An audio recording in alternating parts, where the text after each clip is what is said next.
एक बार की बात है। एक गांव में रवि नाम का एक आदमी अपनी पत्नी सुषमा और बेटी पूजा के साथ रहता था।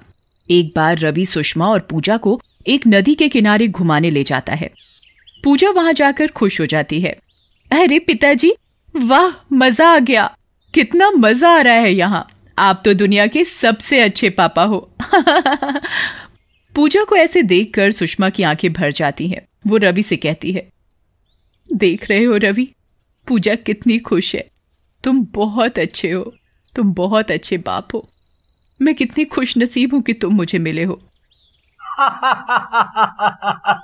तुम भी पागल हो, भला ये भी कोई रोने की बात है? अरे, तुम दोनों को खुश रखना मेरी जिम्मेदारी है। तुम भी ना। फिर वहां पर शाम होने लगती है और वो सब लोग रवि की मोटरसाइकिल पर घर वापस जाने लगते हैं। रास्ते में एक गड्ढा आता है और रवि की मोटरसाइकिल का बैलेंस बिगड़ जाता है। अरे रवि, संभालो। इससे पहले कि रवि कुछ करता वो लोग नीचे गिर जाते हैं। तभी एक ट्रक आता है और सुषमा और रवि को कुचलता हुआ चला जाता है।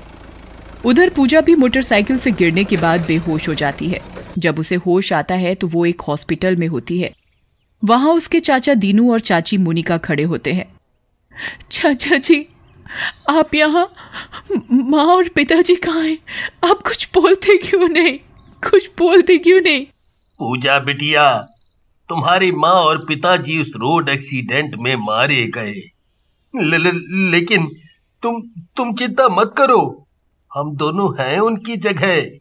अपने माता पिता की मौत की बात सुनकर पूजा रोने लगती है, लेकिन मोनिका उसे समझाती है, रो मत बेटी, होने को कौन टाल सकता है। शायद यही तुम्हारी किस्मत में था, लेकिन अब मैं हूं ना तुम्हारी माँ, तुम अब हमारे साथ रहोगी। फिर दीनू और मोनिका पूजा को अपने साथ लेकर घर आ जाते हैं और पूजा को बहुत प्यार से रखते हैं। लेकिन ये बात उसकी चचेरी बहन रीमा को पसंद नहीं आती। वो पूजा से मन ही मन जलने लगती है। जब से ये मनहूस मेरे घर में आई है, माँ और पिताजी इसी की सेवा में लगे रहते हैं, और इसे देखो, मुंह बनाकर पड़ी रहती है ताकि वो इसके आगे पीछे घूमे। फिर दीनू पूजा का दाखिला भी रीमा के स्कूल में ही करा देते हैं। एक दिन पूजा स्कूल में पेड़ के किनारे बैठी होती है, तभी वहां कुछ बड़े बच्चे आते हैं और पूजा को छेड़ने लगते हैं। देखो देखो, मनहूस आ गई, मनहूस। सही कह रहे हो भाई, ये तो मनहूस ही है, कभी हंसती ही नहीं है। इस बात पर पूजा को गुस्सा आ जाता है और वो बोलती है, तुम लोग यहाँ से चले जाओ, नहीं तो मैं मैडम से तुम्हारी शिकायत करूंगी। काटो काटो, इस मनहूस के बाल काटो, ये कुछ ज्यादा ही तेज बन रही है।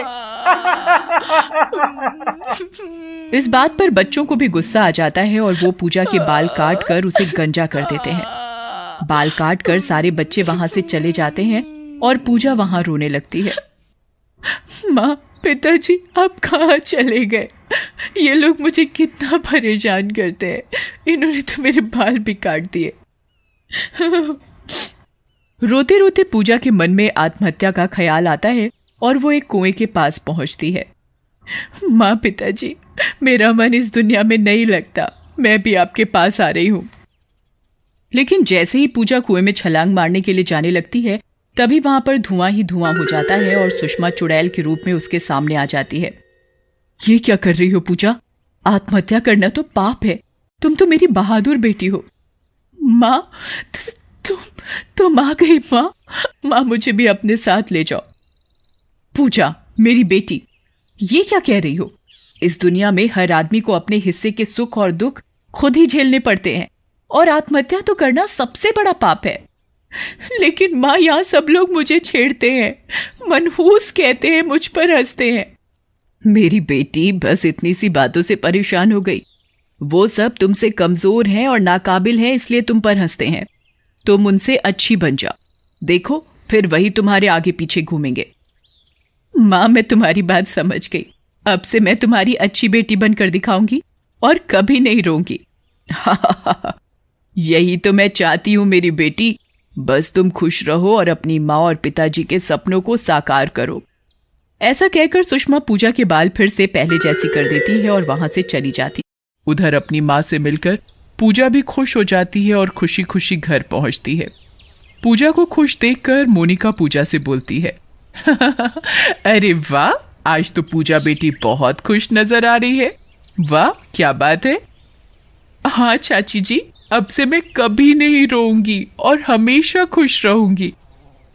पूजा को ऐसे खुश देखकर रीमा मन ही मन और ज्यादा जलने लगती है। इसको क्या हो गया, जरूरत से ज्यादा खुश हो रही है, मनहूस कहीं की। इसको तो मैं नहीं छोड़ूंगी। फिर अगले दिन रीमा पूजा के बैग में अपनी स्कूल की कॉपी डाल देती है और उसके चोरी हो जाने का नाटक करने लगती है। अरे मेरी कॉपी कहाँ खो गई, मैं क्या करूंगी। अरे मेरी कॉपी कहाँ खो गई, मैं क्या करूंगी, स्कूल में चोरी। तभी उनकी टीचर वहां आ जाती है। अरे रीमा, क्या हुआ, इतना शोर क्यों मचा रखा है। देखो ना टीचर जी, मेरी स्कूल की कॉपी ना जाने कहाँ खो गई है। इतना ढूंढ रही हूं लेकिन मिल ही नहीं रही। लगता है किसी बच्चे ने चोरी कर ली है। चोरी, और वो भी हमारे स्कूल में? ऐसा नहीं हो सकता, लेकिन तुम ऐसा कह रही हो तो फिर मैं क्लास के सारे बच्चों की तलाशी लूंगी। ऐसा कहकर टीचर सारे बच्चों के बैग चेक करने लगती है और कॉपी पूजा के बैग में मिल जाती है। कॉपी मिलते ही पूजा घबराने लगती है। पूजा, ये कितनी गंदी बात है। तुम अपनी बहन के बैग से ही कॉपी चोरी कर रही हो, शर्म आनी चाहिए। नहीं नहीं टीचर जी, मैंने चोरी नहीं की। मुझे नहीं पता ये मेरे बैग में कैसे आई। तभी मन ही मन खुश हो रही रीमा टीचर से बोलती है, टीचर जी, इसे कुछ मत कहिए। ये जैसी भी है मेरी बहन है, इसे कुछ मत कहिए। रीमा के बोलने पर टीचर पूजा को कुछ नहीं कहती और क्लास से चली जाती है। टीचर के जाने के बाद पूजा रोने लगती है और तभी स्कूल के बाकी बच्चे उसे छेड़ने लगते हैं। चोर चोर चोर, पूजा चोर है, पूजा चोर है। पूजा चोर है। लेकिन पूजा कुछ नहीं बोलती और उसे अपने और अपनी माँ के बीच हुई बातें याद आती हैं। स्कूल बंद होने पर पूजा और रीमा अपने घर की ओर जाने लगती हैं। रीमा शरारती होने के कारण रोड के बीच में चल रही होती है और मन ही मन बहुत खुश हो रही होती है। मजा आ गया, बहुत बनती थी, आज मजा चखाया इसको। सारी क्लास के आगे मजाक बन गया मनहूस का।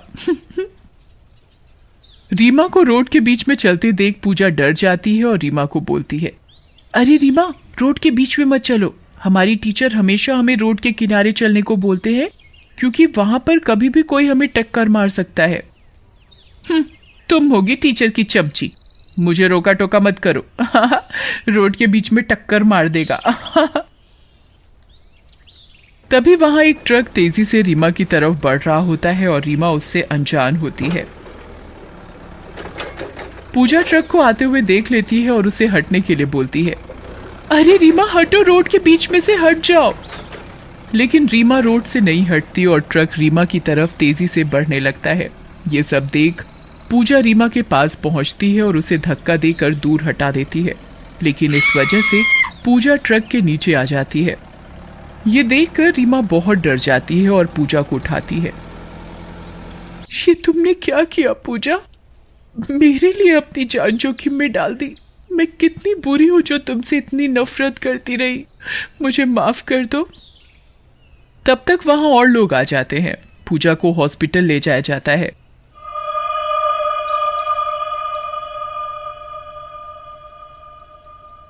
हॉस्पिटल में पूजा बेहोश होती है। तभी उसकी माँ सुषमा चुड़ैल के रूप में वहां आती है और पूजा को उठाती है। उठो मेरी बेटी पूजा, तुमने सचमुच बहुत महान काम किया है बेटी। एक दूसरी बच्ची की जान बचाने के लिए अपनी जान की परवाह नहीं की। आज मैं तुमसे सच में बहुत खुश हूँ। मैं तुम्हारी सारी चोटें ठीक कर रही हूँ। फिर सुषमा पूजा के शरीर के ऊपर हाथ फेरती है। पूजा के शरीर पर लगी सारी चोट ठीक हो जाती है। माँ, तुम मत जाओ ना, मेरे साथ ही रहो ना। बेटा, इस दुनिया में जो आया है उसे तो जाना ही पड़ेगा। मैं चाहकर भी नहीं रुक सकती, लेकिन जब भी तुम्हें मेरी जरूरत होगी मैं आ जाऊंगी। तभी पूजा के चाचा चाची दीनू और मोनिका भी रीमा के साथ वहां आ जाते हैं। पूजा, रीमा ने मुझे सब कुछ बता दिया बेटी। तुम सच में बहुत अच्छी हो। तुमने इसकी जान बचाने के लिए अपनी जान की परवाह नहीं की। अरे चाची जी, ये तो मेरी बहन है और फिर ये तो मेरा फर्ज था। उस दिन के बाद से दोनों बहनें साथ में प्यार से रहने लगती हैं।